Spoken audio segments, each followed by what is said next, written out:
Hello सभी दोस्तों को नमस्कार। कैसे हो? आशा कर रहा हूं मस्त होंगे, स्वस्थ होंगे। मैं हर वीडियो के बीच में या लास्ट में एक दो क्वेश्चन आपके लिए देता हूं और कमेंट बॉक्स में उसका आंसर चाहता हूं। लेकिन आपके कमेंट देखकर मुझे लग रहा है आप पढ़ाई कर ही नहीं रहे हो, आप अपने करियर के प्रति सीरियस नहीं हो। आपको तो वही चाहिए 2 घंटे में 15 क्वेश्चन करवाए, बीच में कॉमेडी करे, शायरियां बोले, वो टीचर आपको पसंद है। देखो कल वाले वीडियो में मैंने एक क्वेश्चन दिया था, बिल्कुल सिंपल सा क्वेश्चन था। अगर आपको फॉर्मूला आता तो ये क्वेश्चन कर सकते थे। घन का संपूर्ण पृष्ठीय क्षेत्रफल दे रखा था 96 और आयतन पूछा है। अब मैं तो इस क्वेश्चन से इस 96 से कोई मतलब ही नहीं रखता। क्या करता? आयतन। आयतन क्या रहा है? भुजा क्यूब। इसका मतलब जो भी ऑप्शन में आएगा, जो भी ऑप्शन में आएगा वो जरूर क्यूब होगा। बताओ 56 किसी का क्यूब है क्या? नहीं है। 16 नहीं है। 64 है, ये नहीं है। 96 की जरूरत भी नहीं थी। आप इसको कैसे करते? 6 गुना भुजा स्क्वायर भुजा निकालते। लेकिन कम से कम एक बार ऑप्शन को जरूर देख लेना है। बहुत बच्चों का क्वेश्चन था कि सर दिशा के पिछले सालों के क्वेश्चन करवाओ, तो आज दिशा की पुस्तक से मैं क्वेश्चन लेकर आया हूं और वो क्वेश्चन लेकर आया हूं जो पिछले 5-7 सालों में आए हैं। देखो पहला क्वेश्चन, एक घनाभ की लंबाई चौड़ाई ऊंचाई का योग दे रखा है। पहला क्वेश्चन है आपके सामने, घनाभ है और उसकी लंबाई चौड़ाई और ऊंचाई का योग दे रखा है और योग कितना दे रखा है? 20। इसके बाद में विकर्ण दे रखा है और विकर्ण की लंबाई हमें पूछी है 6√6। 6√6। अब हमें पूछा है घनाभ का संपूर्ण पृष्ठीय क्षेत्रफल। अब आप इसको कैसे करते भाई? ये एक तो सीधा फॉर्मूला है, इस फॉर्मूले पर बहुत क्वेश्चन आते हैं। कल एक तो मैंने ये बताया था v बराबर रूट अक्स वाई जेड। इस फॉर्मूले पर क्वेश्चन आता है। अक्स क्या है? एक फलक का क्षेत्रफल, वाई दूसरे का है और जेड तीसरे का है। एक फॉर्मूला है ये। जब भी आपको संपूर्ण पृष्ठीय क्षेत्रफल पूछे तो इस योग के स्क्वायर में से, किसके स्क्वायर में से? इस योग के स्क्वायर में से क्या निकालोगे? इस विकर्ण का स्क्वायर निकाल दोगे तो 6√6 का स्क्वायर निकाल दोगे तो 20 का स्क्वायर कितना होगा? 400। 6 6 36, 36 6 216। बताओ कितना बचा? 200 में इससे 16 कम हो गया, 184 सेंटीमीटर स्क्वायर। कहने का मतलब समझ गए? ये क्वेश्चन, ये फॉर्मूला बहुत इंपॉर्टेंट है। योग के स्क्वायर में से क्या करोगे? विकर्ण का स्क्वायर निकालोगे। विकर्ण का स्क्वायर निकालोगे तो हमारे पास क्या आएगा? टोटल सरफेस एरिया, संपूर्ण पृष्ठीय क्षेत्रफल। अब इसको आप हल भी कर सकते थे, a प्लस बी प्लस सी के स्क्वायर करोगे तो ये फॉर्मूला आपके पास बन जाएगा a square plus B square plus C square plus 2। इसके बाद में आपका ये संपूर्ण पृष्ठीय क्षेत्रफल बनता है। लेकिन आपको इस फॉर्मूले को याद करना है। कहने का मतलब निकालना आना या ना ये जरूरी नहीं है। जब भी ऐसा प्रश्न आता है क्या करोगे? योग के स्क्वायर में से क्या निकालोगे? विकर्ण का स्क्वायर। देखो दूसरा क्वेश्चन आपके सामने,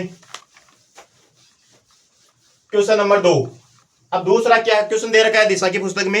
ये दे रखा है, ये स्कूल लेक्चर में आया 2020 में। एक घनाभ की लंबाई चौड़ाई और ऊंचाई का योग दे रखा है। घनाभ की लंबाई चौड़ाई और ऊंचाई का योग दे रखा है कितना? x। और विकर्ण की लंबाई, और विकर्ण की लंबाई दे रखी है कितनी? y। और हमें पूछा है टोटल सरफेस एरिया, संपूर्ण पृष्ठ क्षेत्रफल पूछा है। अभी जो पहला क्वेश्चन आया था उसमें मैंने क्या सूत्र बताया था? योग के स्क्वायर में से, योग के स्क्वायर में से क्या घटाओगे? विकर्ण का स्क्वायर। यही ऑप्शन में था, एक ऑप्शन में यही था। बोलो कोई हार्ड था क्या? समझ में आया? देखो अगला question, question number 3। Question number 3 क्या दे रखा है? यह दे रखा है एक घन की भुजा सम अभाज्य संख्या है तो घन का विकर्ण। क्या दे रखा है? भुजा दे रखी है घन की। किसकी दे रखी है? घन की, और वो भी सम और अभाज्य संख्या। अब जिसको अभाज्य सम और अभाज्य संख्या का पता नहीं वो कैसे करेगा भाई? ये आपको दे रखी है और पूछा है विकर्ण। क्या पूछा है? विकर्ण। बताओ कैसे करोगे? क्या दे रखा है? एक घन की सम अभाज्य संख्या है। कहने का मतलब घन की भुजा क्या है? सम भी है और अभाज्य भी है। सम और अभाज्य संख्या केवल और केवल 2 ही होती है। इसका मतलब घन की भुजा कितनी हो गई? 2। और विकर्ण क्या होता है? भुजा √3। भुजा √3 तो 2√3। अब इस क्वेश्चन में टाइम लगना चाहिए क्या? मेरे अकॉर्डिंग अगर 5 से 7 सेकंड भी लग रहे हैं तो वो ज्यादा ही लग रहे हैं। देखो क्वेश्चन नंबर 4, चौथा क्वेश्चन देखो। चौथा क्वेश्चन बढ़िया है भाई, स्कूल व्याख्याता 2020 में आया हुआ है। एक घनाभ का आयतन दे रखा है। किसका आयतन दे रखा है? घनाभ का आयतन। यह घनाभ का आयतन दे रखा है और आयतन कितना दे रखा है? आयतन दे रखा है आपके पास 140 सेंटीमीटर क्यूब। इसके बाद में 2 सतहों का क्षेत्रफल दे रखा है, जैसे अक्ष वाई जेड, ऐसे 3 सतह होती है। अभी अभी मैंने फॉर्मूला बताया था। तो देखो अक्ष का मान दे रखा है 28, सेंटीमीटर स्क्वायर। स्क्वायर इसलिए दे रखा है, ये एक फलक का क्या है, क्षेत्रफल। इसके बाद में y क्या दे रखा है, 20 सेंटीमीटर स्क्वायर। और हमें पूछा है किनारों की लंबाई का योग। किनारों की लंबाई का योग हमें पूछा है, लंबाई का योग, ये हमें पूछा है। अब इसके लिए हमें क्या चाहिए, लंबाई भी चाहिए, चौड़ाई भी चाहिए और ऊंचाई भी चाहिए, जबकि हमें कुछ नहीं दिया है। हमें दिया है एक फलक का क्षेत्रफल, दूसरे फलक का क्षेत्रफल, तीसरे फलक का, हमें निकालना होगा। अब कैसे, देखो, अब इस फलक का क्षेत्रफल क्या होगा, लंबाई गुणा चौड़ाई, इसका चौड़ाई गुणा ऊंचाई, और इसका ऊंचाई गुणा लंबाई, ये हमें मान लेना है। अब देखो, कल मैंने एक फॉर्मूला बताया था, v बराबर root X Y Z, square कर दो, v स्क्वायर का मान कितना है, 140 गुणा 140, x का मान कितना है 28, और y का मान कितना है 20, और z हमें ज्ञात करना है। देखो 28 5 140, 20 7, ये लो। अब मतलब 5 गुणा 7 आया है, 5 गुणा 7 क्या है, जेड, और जेड क्या है, जैसे लंबाई गुणा चौड़ाई, चौड़ाई गुणा ऊंचाई, और ऊंचाई गुणा लंबाई। इसका मतलब इसको ऊंचाई मान ले, इसको लंबाई मान ले, तो h तो क्या आ गया हमारे पास, 5 आ गया, लंबाई हमारे पास क्या आ गई, 7 आ गई है। अब बताओ, इसमें रखो, ये 7 आ गई है, लंबाई गुणा चौड़ाई कितना दे रखा है 28, अगर ये 7 आ गई तो चौड़ाई कितनी आएगी, बताओ, एल गुणा बी, एल गुणा बी कितना हो गया है 28, तो बी कितनी आ जाएगी 4, बी कितना आ जाएगा 4, ये बी 4 आ गया। अब प्रश्न देखो, यहां भी घुमा रहा है, किनारों की लंबाई बताओ, घनाभ और घन में किनारे कितने होते हैं, आप जिस कमरे में रह रहे हो उसमें किनारे कितने हैं, 4 किनारे तो ऊपर हैं, 4 किनारे नीचे हैं, और 4 ये दीवारों के किनारे हो गए, तो कितने किनारे हो गए 12, तो L plus B plus H, ये 3 किनारे हो गए, इन 3 किनारों को करना है 4 से गुणा, तो एल बी एच का देखो 7 और 5 12, 12 और 4 16, 16 को 4 से गुणा करोगे कितना आएगा, 16 चौक 64। ये प्रश्न बड़ा नहीं था, अगर आपको यह आता तो 1 मिनट लगता ही नहीं। इसमें क्या करते, घनाभ का आयतन दे रखा है, ये एक्स वाई जेड फलक दे रखा है, वी स्क्वायर बराबर रूट एक्स वाई जेड निकालेंगे, यहां से हमें इसको पूरा काटना नहीं है, गुणा करना ही नहीं है, क्यों करना है, हमें एच और एल चाहिए, समझ गए। देखो अगला क्वेश्चन, क्वेश्चन नंबर 5,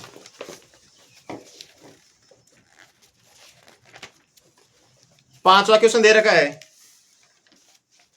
यही दे रखा है, यह आया हुआ है हेडमास्टर 2021 में, घनाभ की लंबाई और चौड़ाई ऊंचाई का योग दे रखा है, L plus B plus H का योग दे रखा है, क्या दे रखा है, ये योग दे रखा है आपको ए, और इसके विकर्ण की लंबाई पूछी है, क्या पूछी है, विकर्ण की लंबाई, नहीं विकर्ण की लंबाई भी आपको दे रखी है, और लंबाई कितनी दे रखी है बी, पूछा क्या है, टोटल सरफेस एरिया, संपूर्ण पृष्ठीय क्षेत्रफल, ये पहला ही क्वेश्चन था, सेम टू सेम। जब भी टोटल सरफेस एरिया पूछे तो क्या करोगे, योग के स्क्वायर में से क्या घटाओगे, विकर्ण का स्क्वायर। अब बोलो, सीधा ऑप्शन पर टिक होता कि नहीं होता, ये हेडमास्टर जैसी परीक्षाओं में आ रहा है, लेवल देख सकते हो आप। देखो अगला क्वेश्चन, क्वेश्चन नंबर 6, छठवां क्वेश्चन देखो, क्वेश्चन नंबर 6। अब 6 दे रखा है, इसमें क्या कर रखा है, एक घनाभ की विमा दे रखी है, क्या दे रखी है, घनाभ की विमा, और विमा दे रखी है 60 गुणा 54 गुणा 30।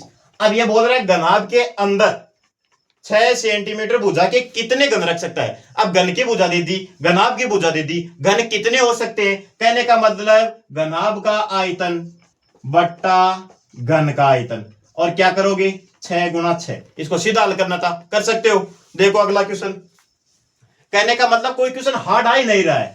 बहुत बच्चे बोल रहे थे मेरे पास पर्सनल मैसेज करते कि सर एसएससी के लेवल का करो, भाई मैं तो करवा दूंगा, लेकिन परीक्षा में आपके इतना लेवल रहता नहीं है प्रश्नों का।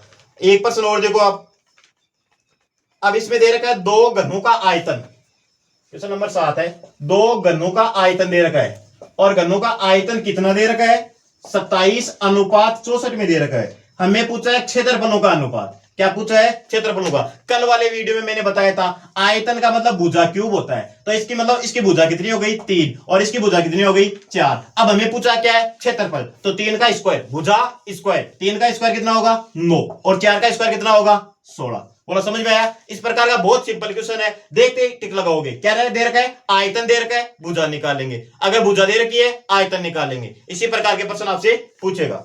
देखो, और ये प्रश्न आया किसमें, रीट 2018 में आया हुआ प्रश्न है, रीट जैसी परीक्षाओं में ये प्रश्न पूछ रहे हैं।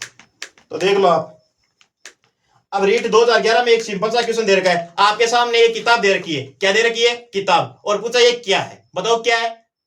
या तो घना या क्या है? घनाभ। अब इसमें सभी भुजाएं बराबर दे रखी है क्या? बताओ ये साइड और ये ऊंचाई बराबर है क्या? बराबर नहीं है, इसका मतलब ये क्या है? घनाभ। कितना सिंपल क्वेश्चन पूछा था, रीट में से प्रश्न आ रहे हैं। देखो अगला क्वेश्चन, इसके बाद में अगला क्वेश्चन दे रखा है दो घनों का आयतन। दो घनों का आयतन दे रखा है। ये एलडीसी 2014 में आया हुआ है, आपकी भर्ती में 2014 में हुई थी, उसमें आया हुआ है। घनों का आयतन दे रखा है। क्या दे रखा है? घनों का आयतन। और आयतन कितना दे रखा है? 8:125।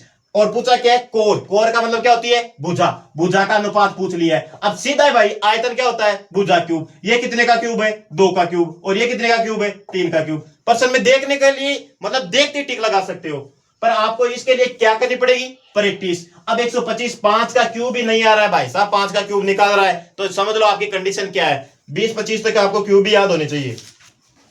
देखो अगला क्वेश्चन, ये दे रखा है एक घनाभ का आयतन। क्या दे रखा है? घनाभ का आयतन। और घनाभ का आयतन आपको दे रखा है 440 घन सेमी। ठीक है। इसके बाद में दे रखा है आधार का क्षेत्रफल। और आधार का क्षेत्रफल कितना होता है? 88 वर्ग सेमी। 88 वर्ग सेमी। और हमें पूछिए ऊंचाई। अभी तक मैंने कुछ नहीं किया है। आप प्रश्न को कैसे करता? घनाभ में आधार क्या होता है? अरे आप जिस कमरे में रह रहे हो वो नीचे वाला पर्स देखो, पर्स क्या है? एक आयत है। और आयत का क्षेत्रफल क्या होता है? लंबाई गुणा चौड़ाई। लंबाई गुणा चौड़ाई हमारा मान हमेशा 88 दे रखा है, ये तो हमें दे रखा है। और पूछा दे क्या रखा है?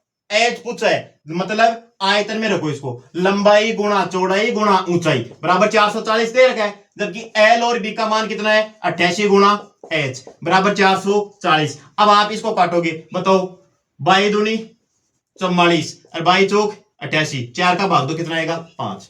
कितना सिंपल क्वेश्चन था। और ये कौन सी परीक्षा में है? देखो रीट 2022 में लेटेस्ट प्रश्न आया हुआ है, समझ रहे हो। इसके बाद में एक आकृति दे रखी है आपको, ये प्रश्न भी आपके रीट 2022 में आया हुआ है। देखो 11 नंबर का क्वेश्चन है। अब इसमें क्या दे रखी है? एक आपको आकृति दे रखी है, ऐसी कोई आकृति दे रखी है। और इसमें आपको दे रखी है नाफ। ये इसकी लंबाई दे रखी है 2y, इसकी लंबाई दे रखी है y, और इसकी लंबाई दे रखी है 3y। और पूछा इसका आयतन, मतलब ये घनाभ है।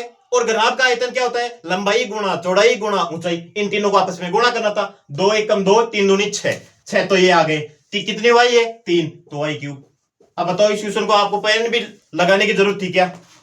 समझ रहे हो। इसके बाद में देखो अगला क्वेश्चन है जो आपके फर्स्ट ग्रेड 2022 में आया हुआ क्वेश्चन है। फर्स्ट ग्रेड में कैसा क्वेश्चन आया? देखो दे रखा है एक घनाभ की विमाओं का अनुपात दे रखा है 5:3:4। ठीक है। इसके बाद में इसका पृष्ठीय क्षेत्रफल दे रखा है, टोटल सरफेस एरिया क्या दे रखा है? 846। कितना दे रखा है? 846। और हमें पूछा है इसका आयतन। क्या पूछा है? आयतन। अब भाई आयतन पूछा है तो हमें भी पता है लंबाई चौड़ाई और ऊंचाई का मान चाहिए, लेकिन इसने दे दिया क्या? अनुपात दे दिया। तो क्या मानोगे? टोटल सरफेस एरिया क्या होता है? 2 कोष्टक। सबसे पहले इन भुजाओं को मान लो 5x 3x और 4x मान सकते हो। अब देखो 2 गुणा 5 3 15x स्क्वायर प्लस 3 चौक 12x स्क्वायर प्लस 4 पंजो 20x स्क्वायर। और ये कितना दे रखा है? ये टोटल सरफेस एरिया निकाल रहे हैं। और टोटल सरफेस एरिया कितना दे रखा है? 846। कितना दे रखा है? 846। देखो 15 और 12 27 और 20 47। 2 गुणा 47 x स्क्वायर बराबर कितना जाएगा? 846। अब 2 से काटो, कितना कट जाएगा? 4 2 3। अब x स्क्वायर का मान निकालो। अब मुझे पता है 47 का फाड़ा बोलो 10 बार 470 आ रहे हैं। और ये जब आपको पता है स्क्वायर आ रहा है, स्क्वायर आ रहा है मतलब या तो 4 आएगा या 9 आएगा या 16 आएगा। जैसे ही मैंने 10 बार गुणा किया 470 आया और उसके पास संख्या है, इसका मतलब x स्क्वायर का मान कितना आएगा? 9। कहने का मतलब 47 का भाग कितने बार जाएगा? 9। तो x का मान कितना आ गया है? 3। अब x का मान 3 आ गया तो लंबाई कितनी हो गई? 15 और चौड़ाई कितनी हो गई? 9 और ऊंचाई कितनी हो गई? 12। बस अब इनको गुणा ही करना था। अब गुणा भी आप अगर देखना चाहते हो तो देखो 5 इसको गुणा करते 15 और 12 को गुणा करते कितना आता 180 गुणा 9 और 180 को भी गुणा करते 18 निमा का 162 1620। मतलब सिंपल क्वेश्चन है। कैलकुलेशन ये स्पीड आपकी भाई आप प्रैक्टिस करोगे उसी से बढ़ेगी। देखो इसके बाद में और कोई क्वेश्चन है तो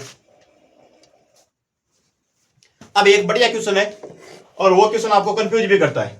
आप अपने तरीके से कर सकते हो, मेरा भी तरीका देख लो अगर आपको पसंद आए तो। मैं ऐसे प्रश्नों को कैसे करता हूं। दे रखे हैं 2 घन दे रखे हैं जिसमें प्रत्येक आयतन कितने घन दे रखे हैं 2 तो दे रखे हैं घन और उनमें प्रत्येक का आयतन दे रखा है। क्या दे रखा है आयतन, और आयतन दे रखा है 27 सेंटीमीटर क्यूब। कहने का मतलब फिर क्या कर रहे हैं कि संलग्न फलकों को मिलाकर एक ठोस बनाया जाता है। कहने को मतलब अगर ए 2 घन है तो अन मिलाकर एक ठोस घन बन रहा है। ठीक है, तो बनने वाले घनाभ का पृष्ठीय क्षेत्रफल ज्ञात करो। क्या पूछा है पृष्ठीय क्षेत्रफल पूछा है। अब आप इसका कैसे निकालते 2 घन दिए हैं तो 2 घन दिए तो दोनों का आयतन कितना हो गया 27 और 27 कितना हो गया 54। अब मैं देखता अब एक प्रश्न और याद रखना 3D में घन घनाभ बेलन शंकु अर्धगोला कुछ भी हो घन को घना बनाओ बेलन को शंकु बनाओ इनका आयतन नहीं बदलता है। तो घनों का आयतन कितना दे रखा है 54, इसका मतलब घनाभ का आयतन भी कितना होगा 54। तो इसका आयतन कितना हुआ बताओ 2 घनों का आयतन। अब आयतन क्या होता है भुजा क्यूब और 2 घन है तो बताओ बात दो इसमें 27 एक का मान कितना आ गया है 3 भुजा कितनी आ गई 3। अब देखो एक घन का संपूर्ण पृष्ठीय क्षेत्रफल कितना होता है 6 गुणा भुजा स्क्वायर तो 2 का कितना होगा 6 गुणा भुजा स्क्वायर। अब मेरे कहने का मतलब है अगर 2 घन है अब जब इनको जोड़ेंगे तो ये और ये एक सतह दोनों गायब हो जाएगी मतलब 2 वर्ग गायब हो जाएंगे तो इनमें से 2 ए स्क्वायर वापस घटा दो कितना आएगा 14 नहीं 10 ए स्क्वायर 10 ए स्क्वायर। अब ए का मान कितना है 3 का स्क्वायर कितना होगा 90। अब आप इसको किस प्रकार करते पहले यहां से भुजा निकाल दिया इसके बाद में क्या पूछ रहा था इस बनने वाले आकृति का संपूर्ण पृष्ठीय क्षेत्रफल। फिर आप इसको करते ये 3 आ गई है ये 3 आ गई इसका मतलब इसकी लंबाई तो 6 आ गई है फिर इसकी चौड़ाई में कंफ्यूज होते फिर इसकी ऊंचाई में कंफ्यूज होते। अब मेरा देखो काम की बात सुनो। अब ये तो जोड़े 2 घन कितने घन जोड़े हैं उसने 2 घन। आपके पास ऐसा 5 घन भी जुड़वा सकता है। क्या जुड़वा सकता है 5 घन भी। कहने का मतलब ये बोल दे ये घन है ये और ये और क्या बोल दे कि इसका पृष्ठीय क्षेत्रफल ज्ञात करो। बताओ भाई मुझे बताओ मैं इसको कैसे करता। एक घन है 2 3 4 और 5 कितने घन हुए 5 और 5 का कितना होता है एक घन का कितना क्षेत्रफल होता है ये तो 5 का कितना होता था 30 स्क्वायर। अब मैं इसमें से कम कर देता क्योंकि ये आकृति बनते घना बनती घना में हमें लंबाई चौड़ाई और ऊंचाई निकालना पड़ती। लेकिन देखो जब इसको और इसको मिला रहा हूं तो इसकी एक सतह और इसकी एक सतह मतलब 2 सतह कम हो रही है। यहां से 2 सतह कम हो जाएगी यहां से कम हो जाएगी यहां से कम हो जाएगी यहां से। कहने का मतलब 8 सतह कम हो गई। कितनी सतह कम हो गई 8 स्क्वायर। अब मैं इसका सीधा आंसर निकालता 22 स्क्वायर भुजा का मान हमें निकालना ही था। समझ में आया। ऐसे में 1-2 क्वेश्चन आपको करवाऊंगा अभी। देखो अगला क्वेश्चन आपकी पुस्तक में क्या दे रखा है।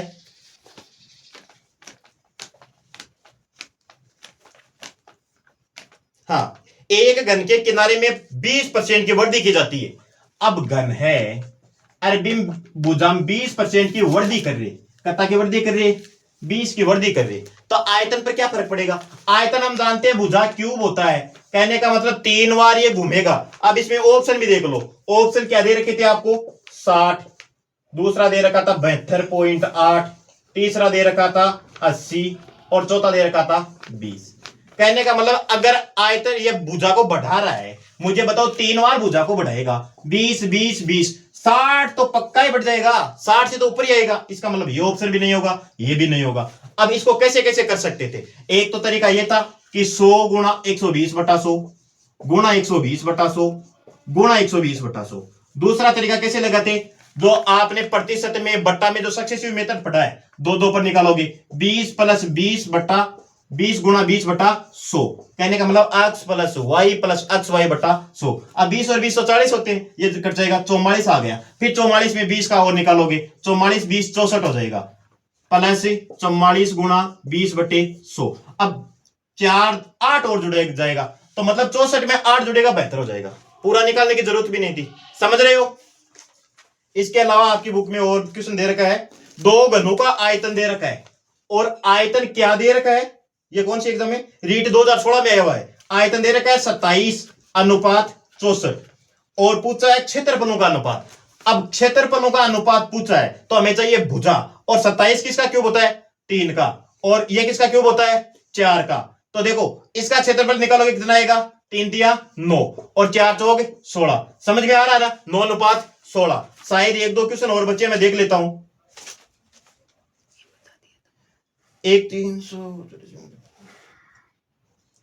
एक प्रश्न और देखो जो आपके एलडीसी भर्ती 2024 में आया हुआ है, यह आज का लास्ट क्वेश्चन है।